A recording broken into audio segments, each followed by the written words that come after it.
Hey y'all. What's up?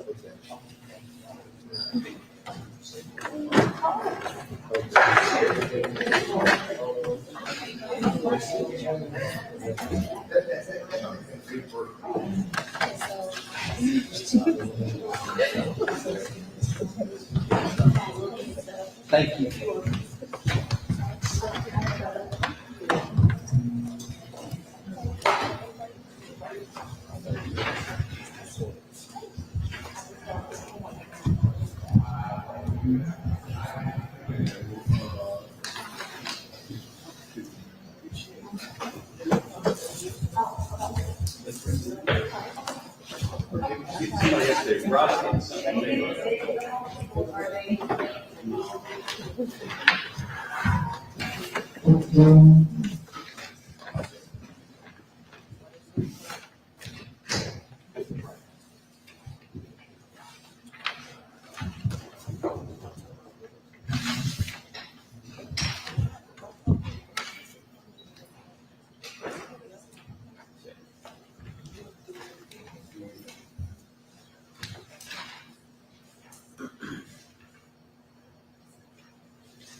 Okay, we're getting this stuff. I appreciate it. We'll be there. Come on. Yeah, ready? I need to hold from it. Yeah, we got, just email. How Hey, Lex is not here, but, they're not ready yet. Okay, Lex. Oh, I'm supposed to, the defense not ready. All right. Okay.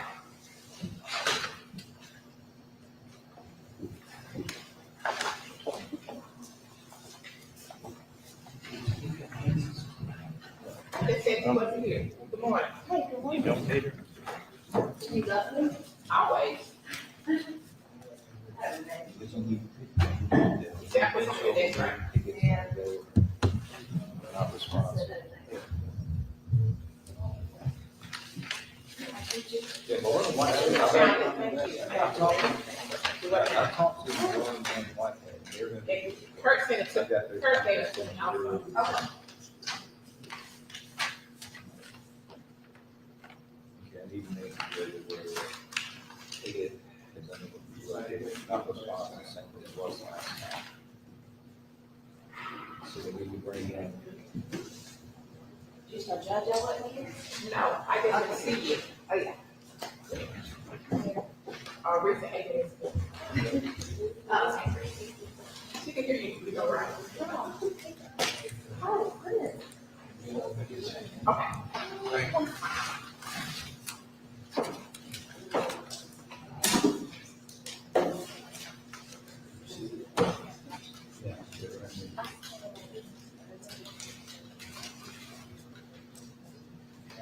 Just so that's.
What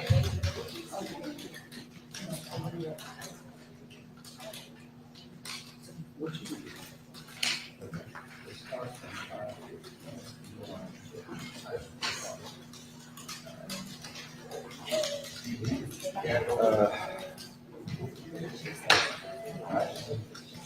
from 5.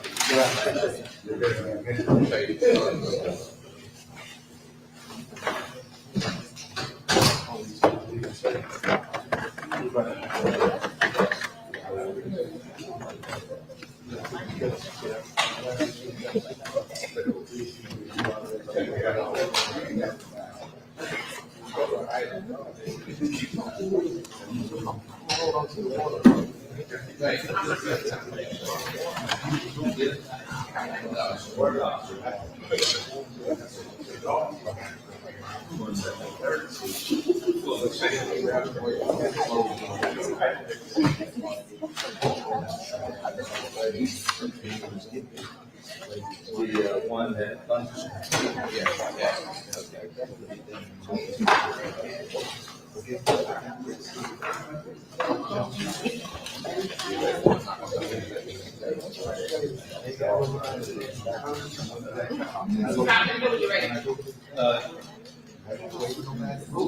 Is trying to bring that 5 others that were previously mentioned as the primary first. That's the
You say 81? Yes. Let's put as an 81 provisional. I don't know how to do it. Always done that. That's why I've seen it in the past. Some of them don't do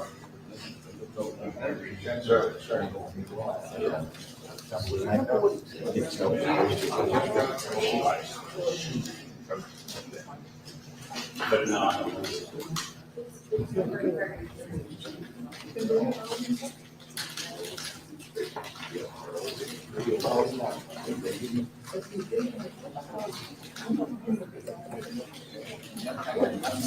Thank you.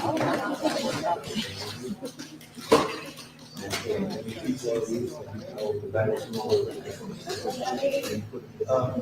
y'all still have that exhibit that closed at 3? I know.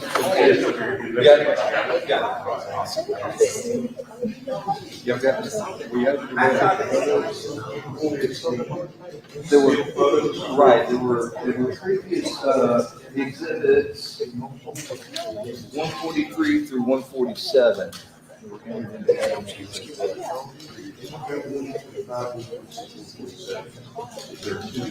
Yeah, 143 and 144. Right.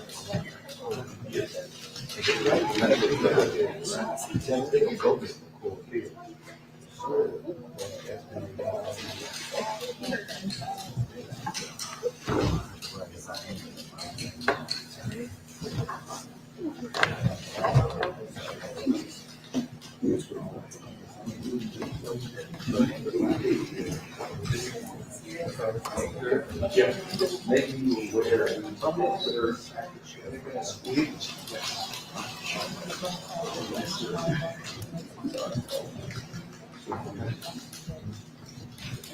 You served it, but physically get it served. Yeah, I believe so. Yeah.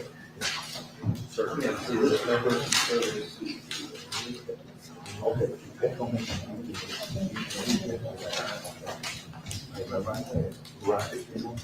No action.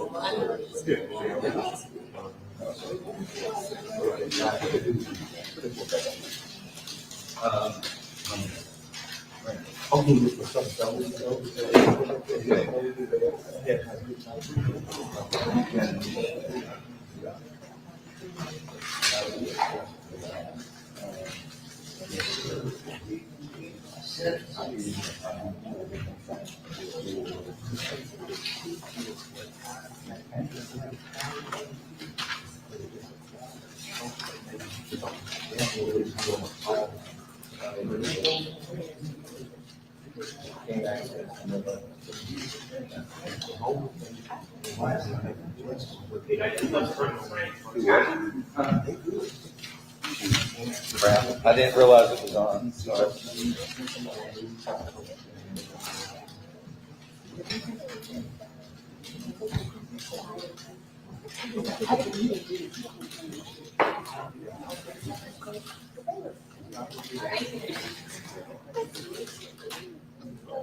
Oh, yeah, forward field, yeah.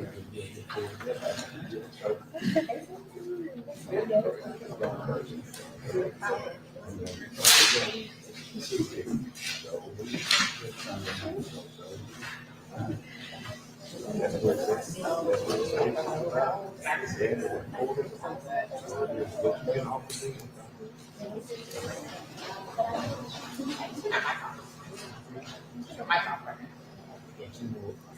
Your mic off. We not on.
All right, good morning, everyone. One. We're now on the record crossing 22-549.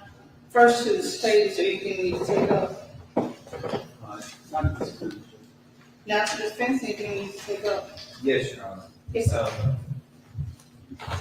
I attempted to serve a witness, Patrick Piggott, and we were unable to serve him. Your Honor, we intend, it's the same problem that we're running into in the previous trial. If you go to the transcript 551, you'll see where the exact same situations occurred where we tried to locate this witness and serve him because we need him because allegedly he had provided our witness some photographs in an email. The court had previously allowed these emails, these photographs. I can barely hear you. I'm sorry, let me speak. She can't pick you up, she might start all over. I'll start all over. Yes, Your Honor. We had intended to call a Patrick Piggott to the stand to bring him in because our first witness is Detective Mitchell. Mr. Piggott is unable to be served, unable to be located. At page 551 of the previous trial's transcript, we're running into the same problem that Mr. Ford ran into in his first trial. Mr. Piggott's unavailable. We needed him because Detective Mitchell, our first witness, received photographs from an email from Mr. Piggott. The court allowed, because Detective Mitchell had received these photographs, he had allowed them to come in and be brought in through Detective Mitchell. We're asking the court to allow those same photographs to be brought back in. They would have been exhibits P-143 through P-147 of the previous trial. Okay. I'm reviewing the transcript, but that's not on page 551. I'm sorry. Well, it starts on 551.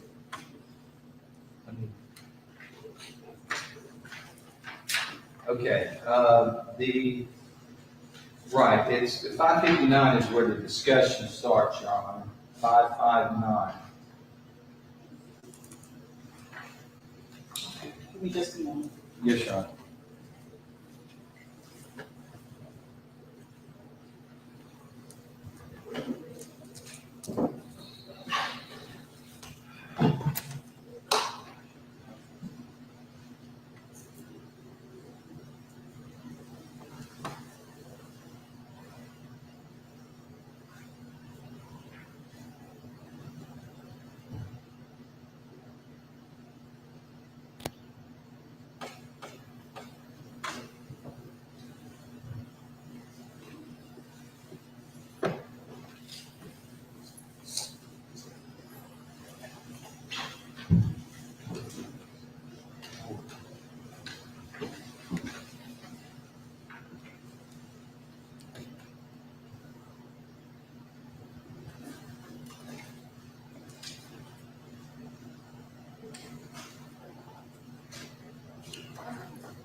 Okay, what says this? This is, I think it's pronounced private. What says the state as to this, Mr. Private? Your Honor, the first thing I did want to address is I don't know that there has been due diligence on the side of the defense to locate him, search him, and talk to him. Our investigator, I know different from last time, I think the state had not, reading the transcript, it looked like they chose not to follow through and call them so that they, I guess, stopped looking for them or however that went. And I don't want to mistake the transcript, Your Honor, but in this situation, our investigator has located him. We have talked to him. He said he would come testify if needed, so I don't know why the defense hasn't served him. I don't know when they issued their subpoena. I don't know when they started looking for him. I don't know if that was just last night, last minute, they're trying to find him during the middle of the trial or what, but he said that he would come to testify. So he hasn't refused to testify. They just haven't done any diligent effort to go find him, talk to him, or bring him here to the court. the testimony that they would be trying to bring in, the photographs, would be unauthenticated and they would be hearsay. Because what they attempted to do last time was have an investigator testify as to what information he received via email from a purported Patrick Piper. An unsubstantiated email because he never had any email contact with him before. So he didn't even really know that that's exactly who was sending him that.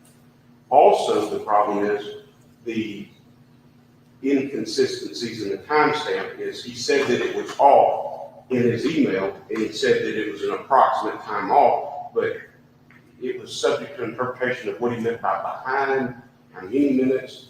He didn't say if the date stamp was right. And then also more interestingly is there's testimony that there's more than one entrance and exit to the apartment complex. And we don't know if he even reviewed the entrance and exit to the video camera on the second entrance. I So do there- recall now. So there's a lot of unanswered questions, Your Honor. I do recall, and I do recall, the court recalls all of that now. And looking at this, I couldn't quite remember. But when you mentioned that about the email, it did cause me to remember and to remember testimony. Let me say this. I should have, the court in the prior trial should have requested a proffer before the detective testified. Because had I obtained a proffer of his testimony, I would have rejected it. Because after hearing it during the trial, I believe that I was in error to allow it. Now, it was an error that would have favored the defense in that case, so it would have been reversible. But it wasn't, but after listening to it, it was not admissible. But the court had already granted him permission to admit. I could not, the way lead counsel explained the situation in the state, it was not clear to the court. So the court made the decision to err on the side of caution, allow the defense to allow the detective to testify.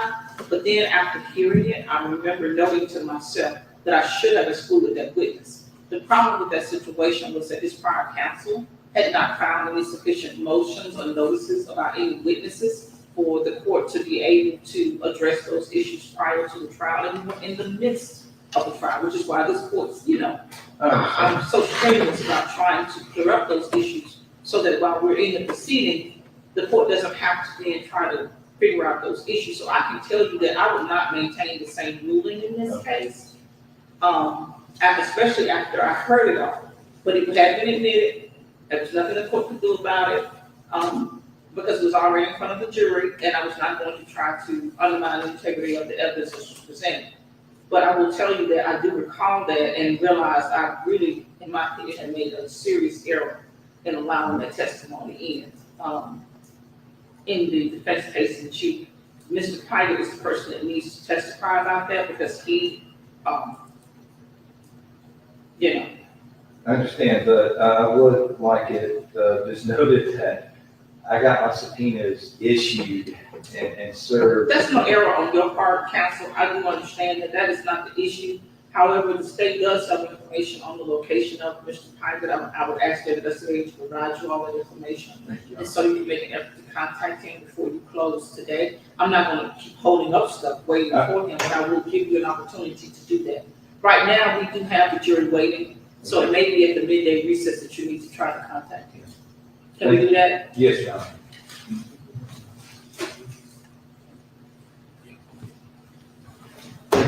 All right, who do you have next? Your Honor, we have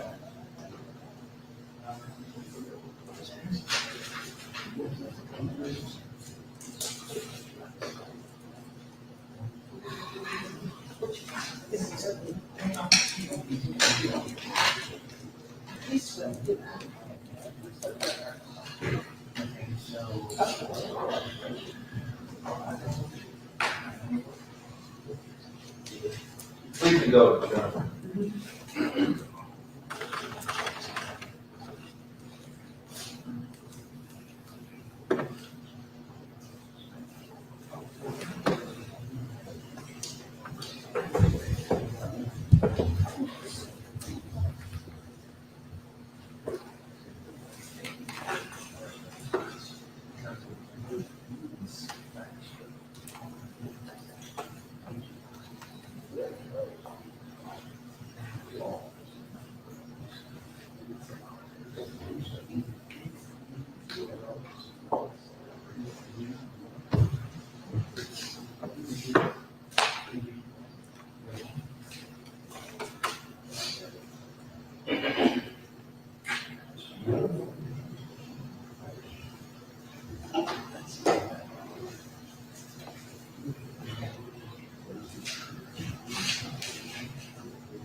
here.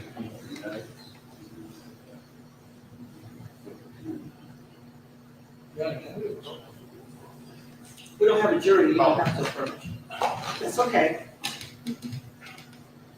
But I do need the mic, though, so that we can make sure the transcript picks up what you're. Yes, sir. Your Honor, I guess I'm objective because these items were, the fact that Detective Mitchell testified in the first case. Okay, you're asking me to reconsider my ruling? Well, no, Yes, actually, you are. yes, Okay. because it is prejudicing my defense, Your Honor. We've used transcripts and conversations from other people in the trial that did not even show up, and we could not cross-examine. Now we're saying this guy that testified as a Clinton police officer testified that he got this email from Patrick Pickett. I think you, in the old transcript, you went through it, you asked the state, are you seeing what I'm seeing? If this is a horse of a different color. It is, of course, a different color. And Ms. Edwards, listen carefully to what I say.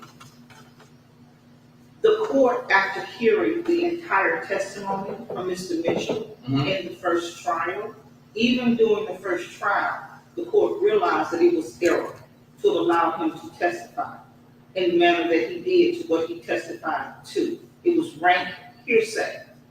Because I know I made an error or what I perceive to be an error, I'm not going to make that error again.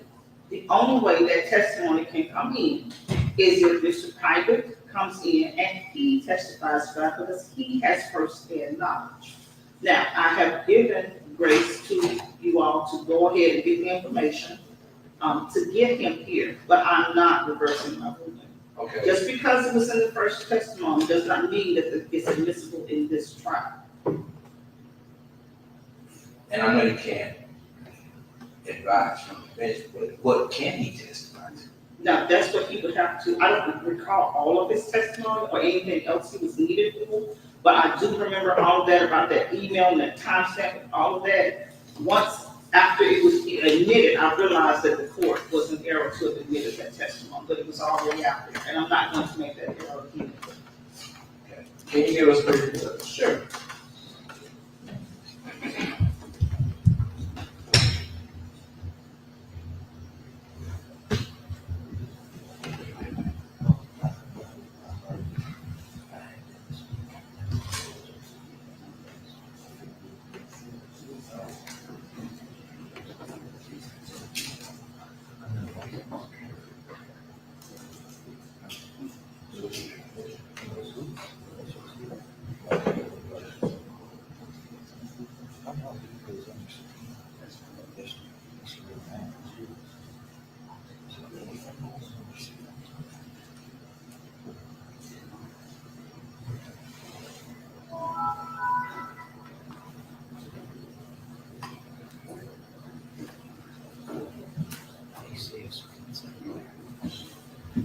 Your Honor, may I be excused to check with this?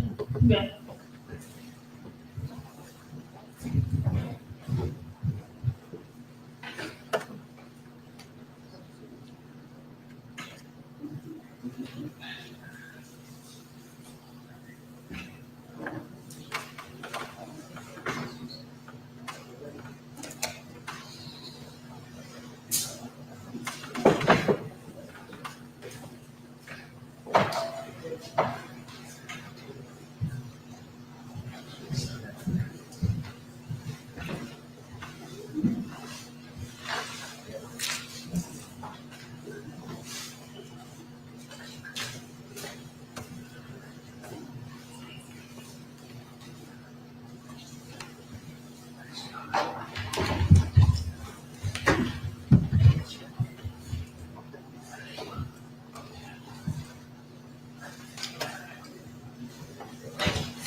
Your Honor, I'm going to have to ask a brief recess. The reason why is that the witness that we have in line now, with your present ruling, is now no good. The next witness would be Mr. Sweet, and he's supposed to be, I told him to be here at 11:30, figuring that they're direct across. So I need to call him and see if I can get him like ASAP.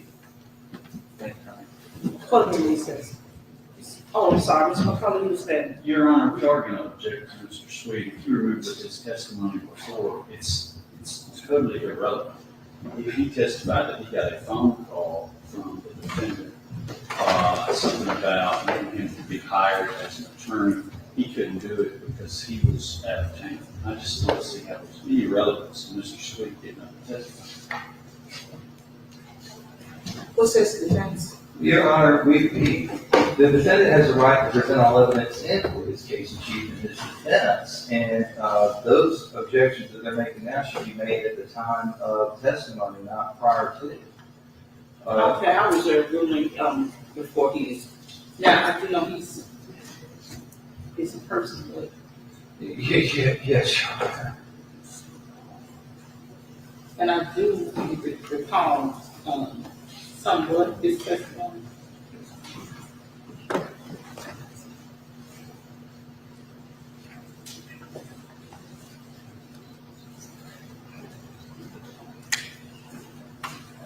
I'm gonna let you go ahead and call him, and I will take that under advisement this moment. Yes. All right, thank you.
Your Honor, on recess.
Your Honor, I contacted Mr. Sweet. Mr. Edwards is going to go ahead and bring on Detective Mitchell for his purpose. So if you wish to bring the jury in, you can. But if I can get those numbers from Mr. Piggott, like ASAP, I would really appreciate it.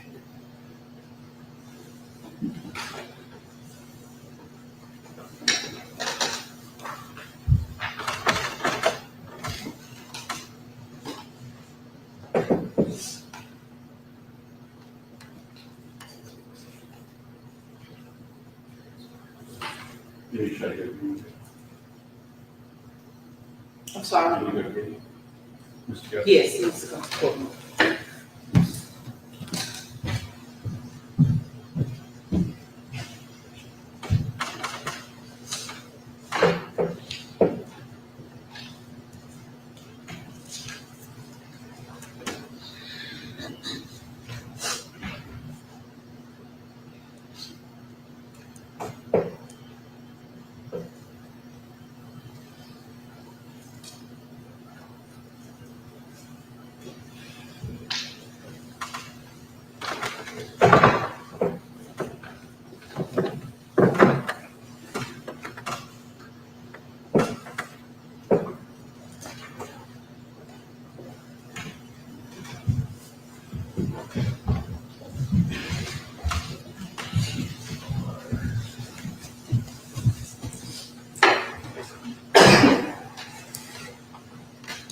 All right, Mr. Lewis, you may bring the jury in. Thank you.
All right.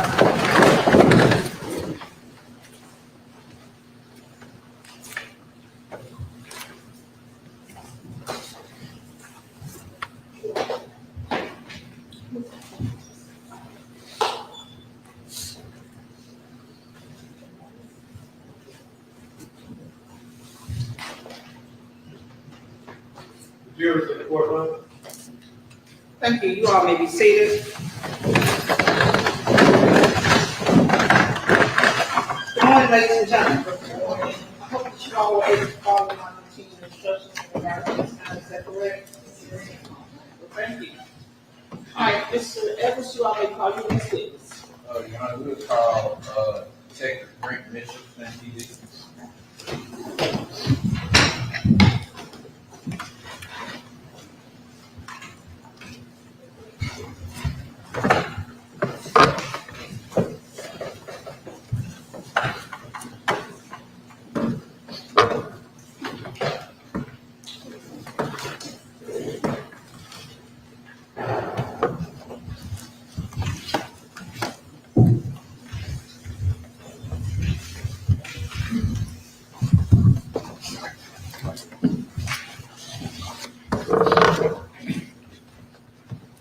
All right, Detective Mitchell, Ms. Jackson, will swear you in.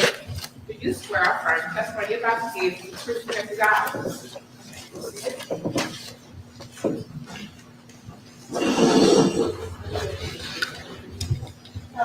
Good, how are you?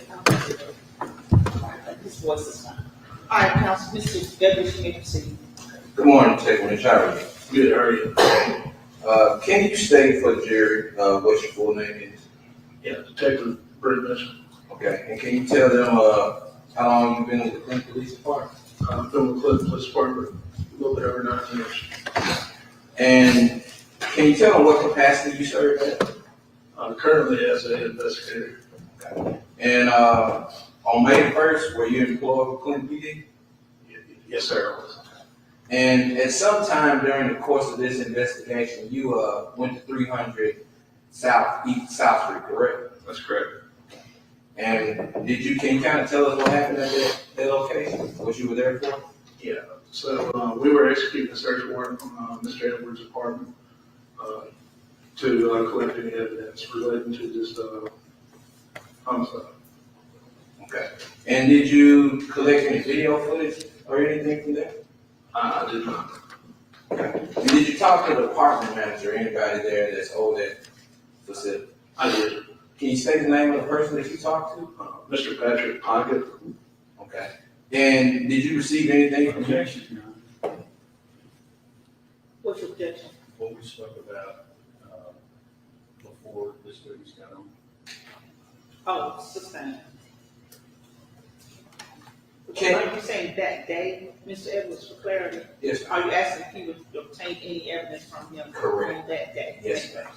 Or whatever it is. All right. Maybe see. May I answer? I did not receive anything from Mr. Patrick Pocket on the day we executed the search warrant. Okay. And did you talk to Mr. Pike about any type of surveillance footage that he might have? I did. Okay. And at any time did he ever send you any surveillance footage? He did. Objection, Your Honor. Sustained. Okay. And is that the totality of your conversation with Mr. Pike Yes, sir. about the footage? Correct. That's no further question. Any cross?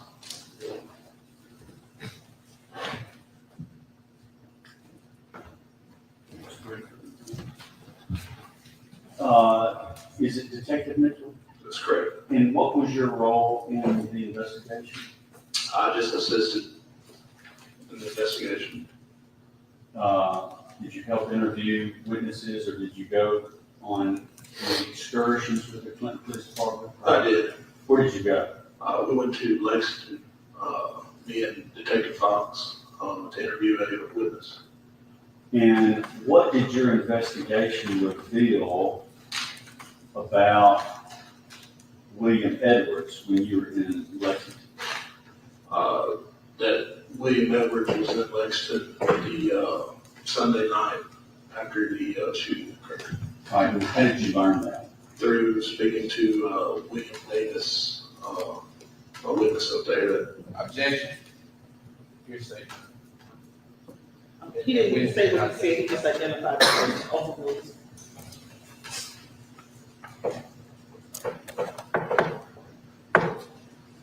Did you have any interaction with a Sergeant Linwood with the Holmes County Sheriff's Department? I did.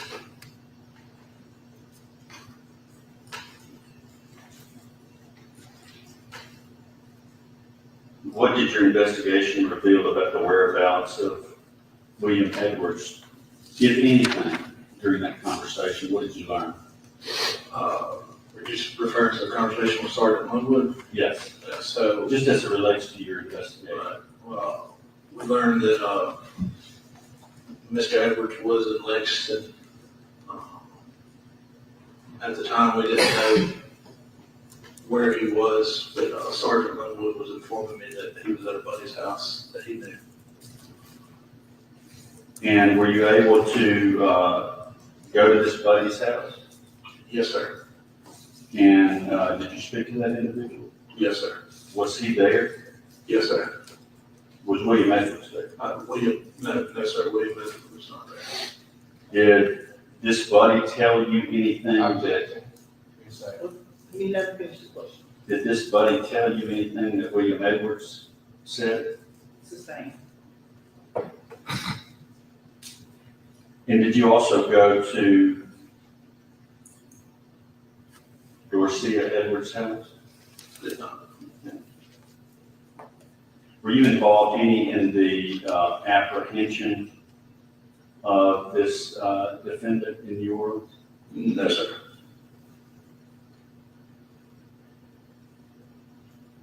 No more questions, sir. Can you redirect? Okay. Thank you. Do you have any next witness list? I need to check the day. Free to go.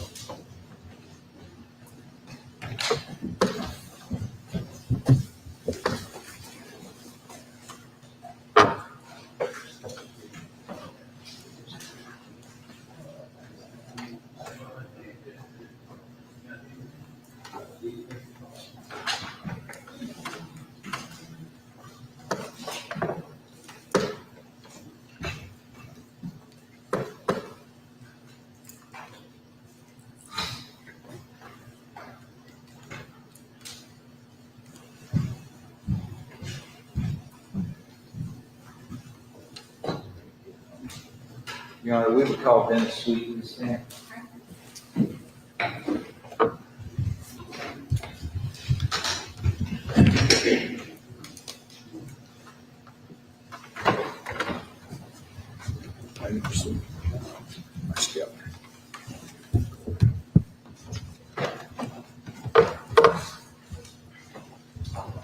Mr. Sweet, if you remain standing, Ms. Jackson's gonna swear you in.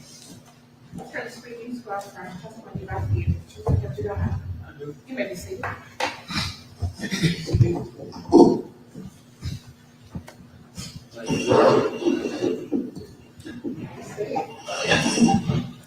Good morning, Your Honor.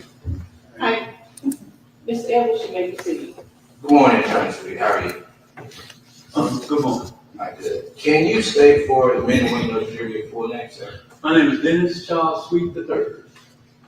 And how long have you been a resident of Hines County, sir?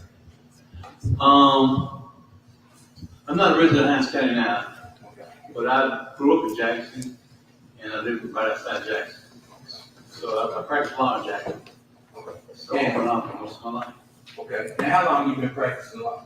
Ooh, 42 years. 42 years. Okay.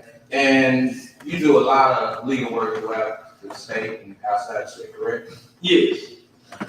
And on May the 1st, 2022, Attorney Sweet, you received a phone call from me, correct?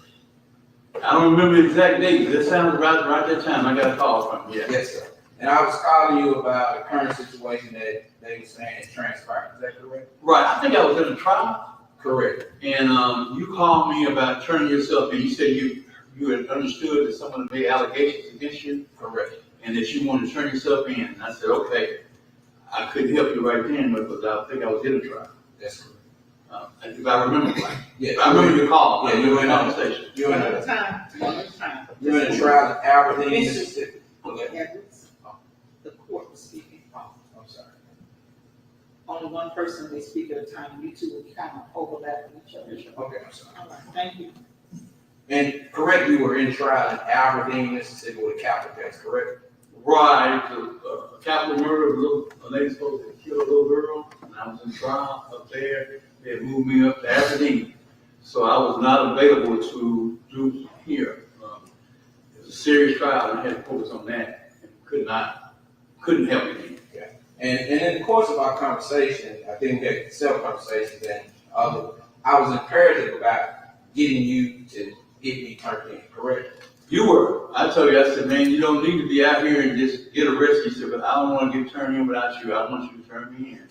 I said, you're going to have to wait, because I can't focus on anything but the trial again. It was so serious, too. And I said, could I arrange somebody? He said, no, I want you to turn me in. I just trust you. And I said, okay. I said, well, be safe. He said, well, I'm going to wait on you to turn me in. Exactly. Yes. And you didn't give me any directions about leaving or hiding or anything like that, correct? No, I did not. You just told me to just sit still and try to wait on someone from your office to Yes. see if they could do it for me, correct? Right, I told you. Leaving, please, you don't direct, you do not leave. I don't remember all specifics, but basically, right, I don't tell anybody to hide. I just told you what I couldn't do. And I told you to be safe, and, because they were looking for you. You don't want to get harmed. But I wanted you to turn yourself in. You said you wanted to. You just wanted me to do it. And at any time after that conversation, did I reach back out to you any other time after that? I think he may have tried or did. I'm really so long ago, I really don't remember. I know that you contacted me more than once, I think, about turning yourself in. And that's the totality of your involvement in this case, correct? Right. After that, you contacted me, but you know, I had a conversation, and I told you, I said, look, when it came to representation, I think I recommended your previous counsel. Yes, sir. I said, look, I can't do it. What's the conflict again? Yeah. Unfortunately, I couldn't. And, unfortunately, I couldn't turn you in when you asked me for help. With, no further question, Your Honor. Any cross? Just briefly. Good morning, Mr. Sweet. Good morning. Now, you did encourage him to turn himself in. I did. Since you couldn't do it, you said you'd go on and do it yourself. I did. All right. Would you ever encourage any fugitive from the law to go out of town if they're being under investigation for murder? Would you have encouraged him to go to Lexington? To Lexington, for example. Lexington, Mississippi, Right, Lexington, Mississippi, if he's under murder charges. I would recommend he turn himself in. And you wouldn't have encouraged him to go to New Orleans either, would you? No, I told him, I said, I would turn him in, he wanted to turn himself in, I didn't recommend him hide, go anywhere, do anything. He said he wanted to, but he wanted to wait on me. And that's what our conversation was. He said he intended to, he just wanted me to do it. And at some point, you had or it sounded like multiple conversations with him to turn himself in, since you couldn't do it. I don't remember each of the conversations. I know we talked about it more than one. He was trying to keep tally on when I would be free. No more questions, Judge. Thank you. Any reread? Just briefly, Your Honor. Attorney Sweet, opposing counsel just mentioned about the day that I contacted you. That was May 1st, correct? I don't remember the exact date. I know it was, I didn't reference it today to try and remember. I guess I could have gone back and looked at when I tried that case, I would know when. But it sounded right around that time, yes. And are you aware that a warrant wasn't issued until May 2nd? No, I'm not aware of that. No further questions.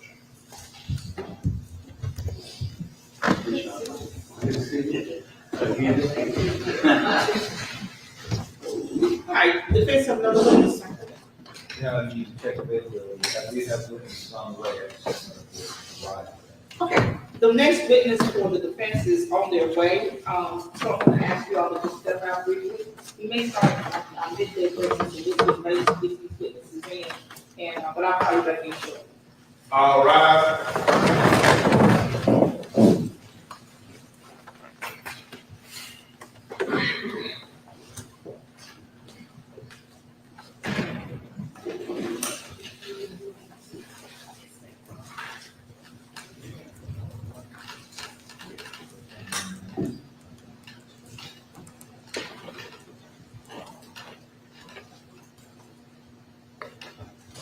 There's our courtroom. All right, you all may be seated. We'll be on recess until the next witness is here.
Yes, Your Honor. We will call for the stand in the room. Let me bring the jury in. Sure.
All right.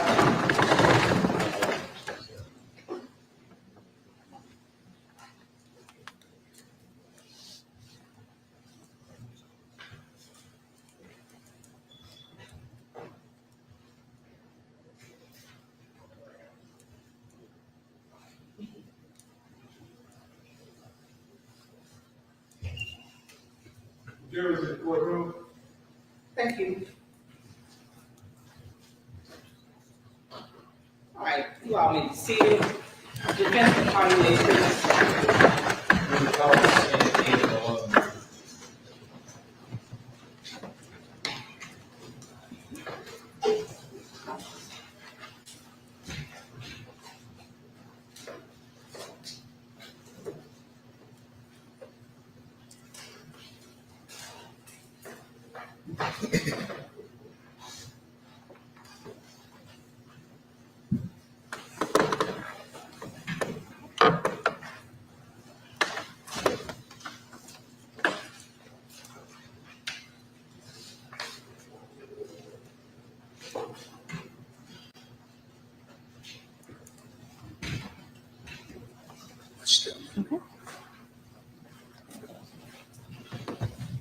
This one, I'll do all the way around, you see this lady standing? Thank you. Mr. Law, if you raise your right hand, you swear to tell the testimony that you give the truth and nothing but God. Yes.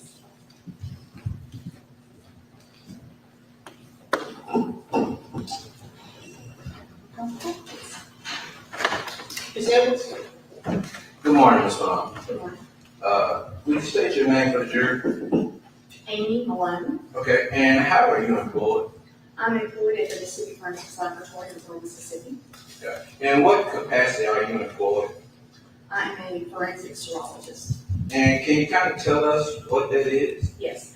My job as a forensic serologist is to examine items of evidence for the presence or absence of specific body fluids. Okay. Do you deal with any DNA or anything like that? No, I'm not a DNA analyst. Okay. Could you give us your educational background and experience? Yes, I have been employed at the Mississippi Forensics Lab since February of 2006. I earned my undergraduate from the University of Southern Mississippi in anthropology and forensic science. I earned my master's degree from National University in forensic science. Okay. And are you a member of any national organizations, accredited societies, whatever you would call it? Yes, I am certified through the American Board of Criminalistics. Okay. And have you ever been qualified as an expert here in the courts of Mississippi? Yes, I have. Okay. Do you know about how many times? Over 25 times. Okay. Your Honor, we would tend to have Ms. Malone as the expert in forensic serology. Any objection? No, Your Honor. She may be so noted, may proceed. Ms. Malone, can you just give the men and women of the jury a brief description of what you did in this case? Yeah. You may. In this case, I was requested to examine submissions 3 and 5 for the presence of blood and preserve what was listed as submission 6. Do you know what items you were requested to examine? Yes, submissions 3, 5, and 6. Okay. I'm gonna, approach you, man. Jack, you're, was the approach? Man.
All right, let me go ahead and send the jury out.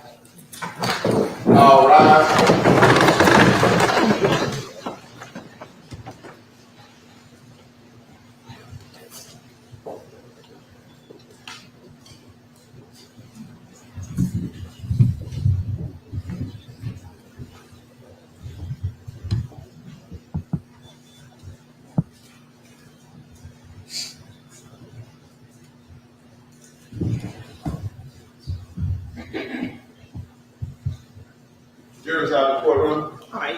seated. All right, before the court at this time is a, objection by the state to the admission of certain physical evidence for which the chain of production has not been established in this case. Chain of production requires the person who secured the evidence first, collected it, to have testified as to circumstances and the items and how they were, the manner and means of the collection, and then what other persons may have handled that. That did not happen in this case. The court cannot ignore the rules of evidence and the rules of procedure. Doesn't matter. Doesn't matter who makes it, whether the defendant is pro se or represented by counsel, the court will still make the same objection it is making now, ruling that it is making now. Chain of production is required in order so that the jury knows the circumstances by which evidence is collected, and it is admitted before, and those foundational requirements are not going to be waived. I know there's been much reference made in the sidebar to the prior testimony and what happened in the prior trial. Be very clear, this is not the same jury. Be very clear, the state is not even producing their case in chief in the same manner as before.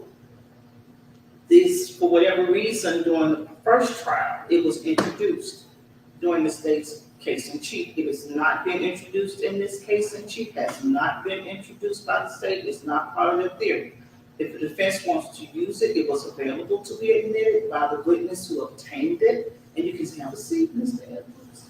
By the witness who obtained it during that time, during the proper manner, so this is not a surprise. The court made the parties aware on yesterday that it is in the discretion of the court in regard to recalling witnesses. And at this point, the court will take it under advisement at the moment, but right now, the court does not see a basis to recall a witness who was perfectly available during cross-examination for production of this and to answer any questions and to have had it admitted while that witness testified before. Your mistake does not mean that the court has to ignore the rules in these cases. So at this time, I'm going to take a moment to see if there's any exception that applies, but I know offhand that more than likely there is not. Court will be in recess for 10 minutes. All rise.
Our admission of that, that is not the case with this.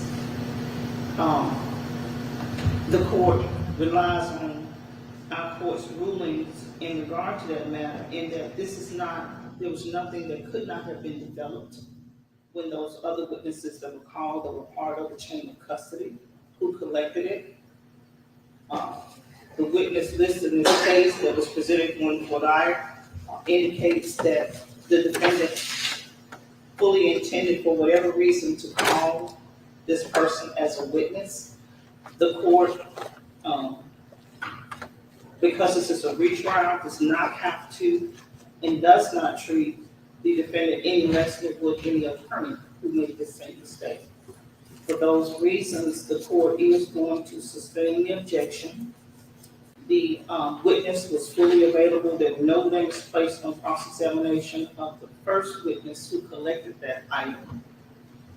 And so therefore, the court is not going to allow the witness to be recalled.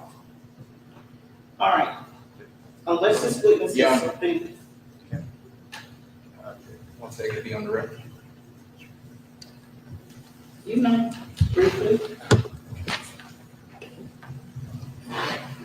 The brief objection is that on yesterday. Okay, it's not an objection, it's a request for reconsideration. Request for reconsideration. On yesterday, we had Detective Watts, who was the custodian and the transfer of his custody. We had him on recall, left him on the subpoena. You advised us yesterday that he would not be recalled. Yes, okay, in order, our courts have addressed the manner in which witnesses may or may not be recalled. At this point, the decision as to whether a witness can be recalled is still at the discretion of the court. And the court has to base that on something that it sees that happens that opens the door to allow the witness to be recalled because of something new that never transpired, never said. In this instance, there are no surprises. There's nothing new, there's nothing developed that no one didn't know about, that any witnesses testified to that would allow the recall of any witnesses. And so for that reason, the court is discretion. It's not allowing those witnesses to be recalled.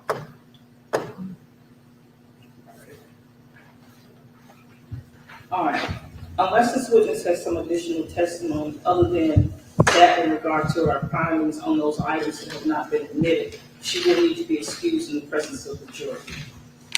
Let's bring them back in.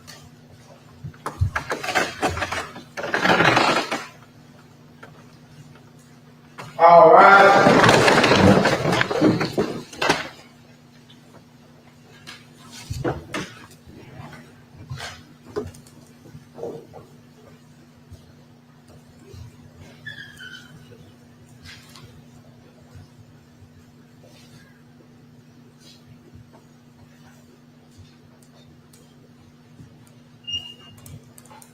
Jurors in the courtroom.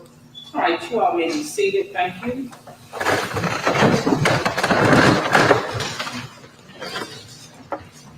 Mr. Monax, will you excuse me on behalf of Yes, Your Honor. We're through with our direct examination, and we hereby excuse the witness at the statement of the judge. any objection? Witness may be excused. Who do you have next?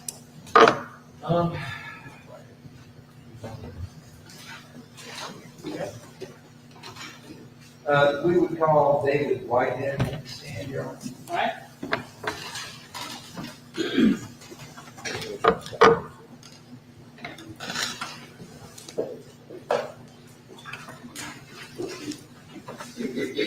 John, move the approach.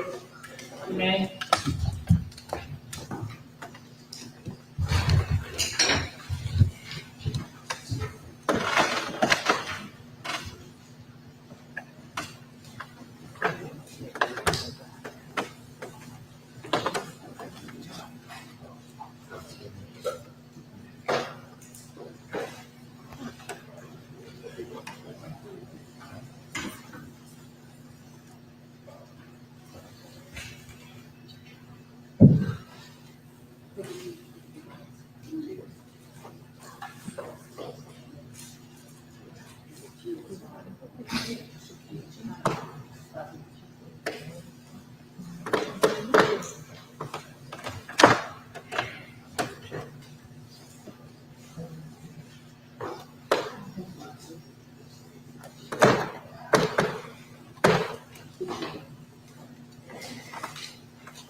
What's?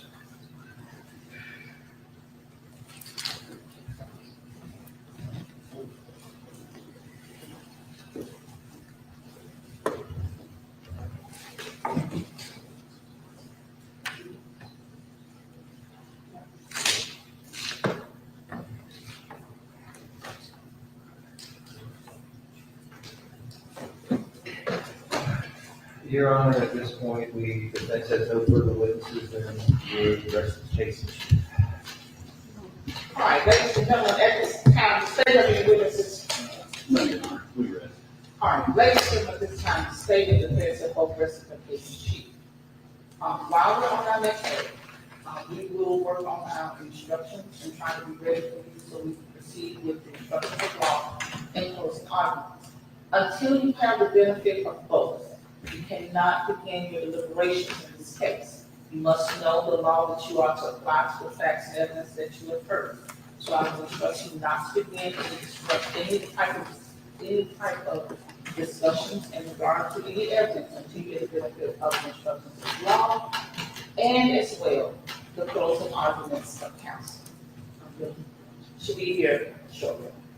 All right, at this time, y'all will see, Bailey will give you probably about 1 hour, say word as to what time we can start, but we have some work to do. All right.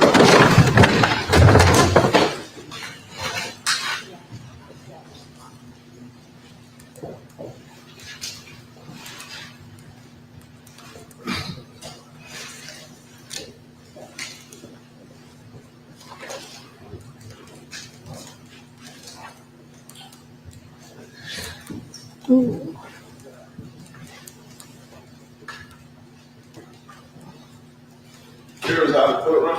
All right, you all may be seated.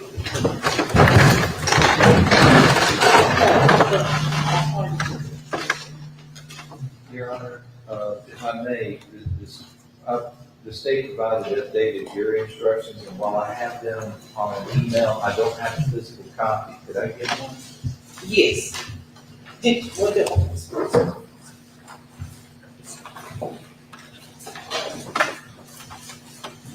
Okay,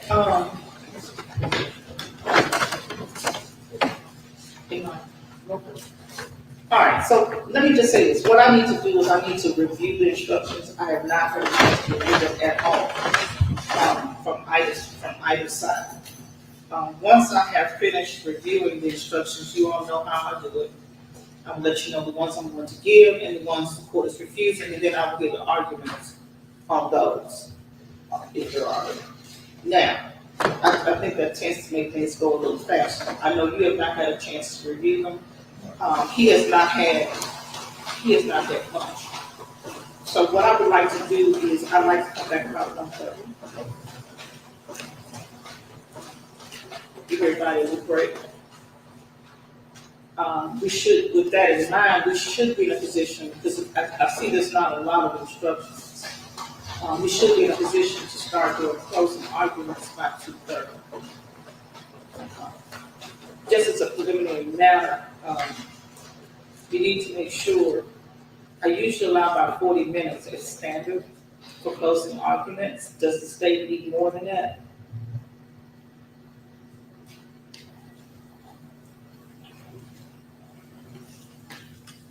I think that's okay. Okay, this is the best thing, more than 40 minutes. Your Honor, yes, Your Honor, we would, 45 at the least, Your Honor.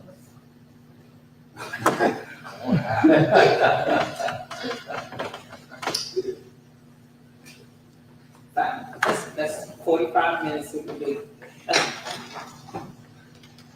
All right, so I'm gonna excuse myself to go and, review these. I wanna make sure that he gets his midday break, and, I'm going to, we'll come back at 1:30. I'll go over jury instructions.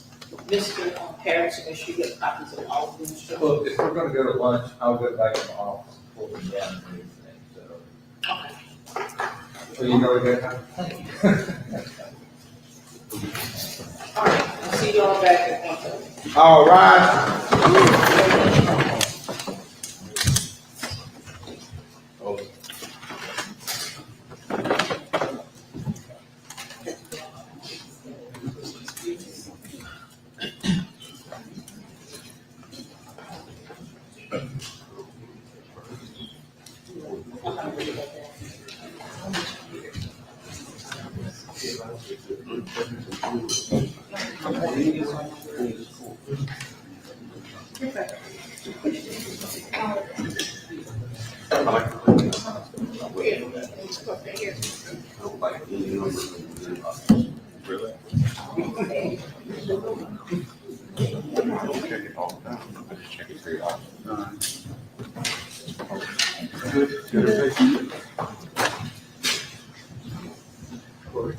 Thank you. I did want to shut it down. But I appreciate it.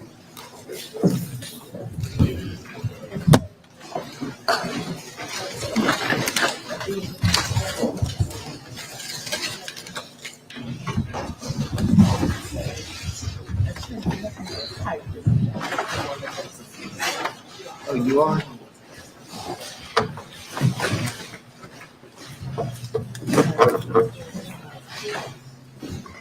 Sorry.